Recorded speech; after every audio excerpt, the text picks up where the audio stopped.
Born on January 17, 1899, in Brooklyn, New York, Alphonse Gabriel Capone was destined to become one of history's most infamous gangsters. In his early years, Capone became involved with small-time gangs, including the notorious 5 Points gang in Manhattan. Capone's move to Chicago in 1919 marked a turning point, aligning him with Johnny Torrio's criminal syndicate. The Prohibition era provided fertile ground for Capone's rise, as he quickly took control of the illegal liquor trade in Chicago. Capone's business acumen led to the creation of numerous speakeasies, breweries, and distilleries, expanding his criminal empire. To protect his business, Capone established a notorious reputation, enforcing control through bribery and violence. The infamous St. Valentine's Day Massacre in 1929, though never tied directly to Capone, was indicative of the era's gangland violence. At the height of his power, Capone's gang controlled vast swaths of Chicago, wielding great influence over politics and law enforcement. Public sentiment began to turn against Capone as the brutal consequences of his actions became impossible to ignore.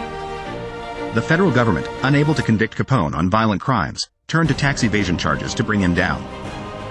In 1931, Capone was sentenced to 11 years in federal prison, a landmark victory for law enforcement. While incarcerated at Alcatraz, Capone's health deteriorated due to syphilis, which he had contracted in his youth. Upon his release in 1939, Capone had suffered a severe decline in mental faculties and lived in seclusion in Florida. Capone's death on January 25, 1947, marked the end of an era and the legacy of a tumultuous period in American history. Capone's impact on culture has been significant, inspiring numerous books, films, and television series over the years.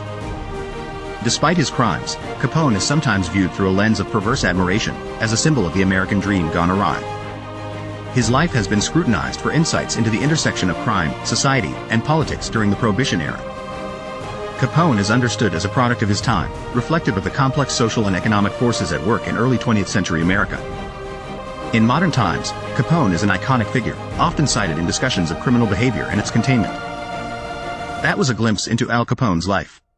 Comment to suggest new story. Share, like and follow for more.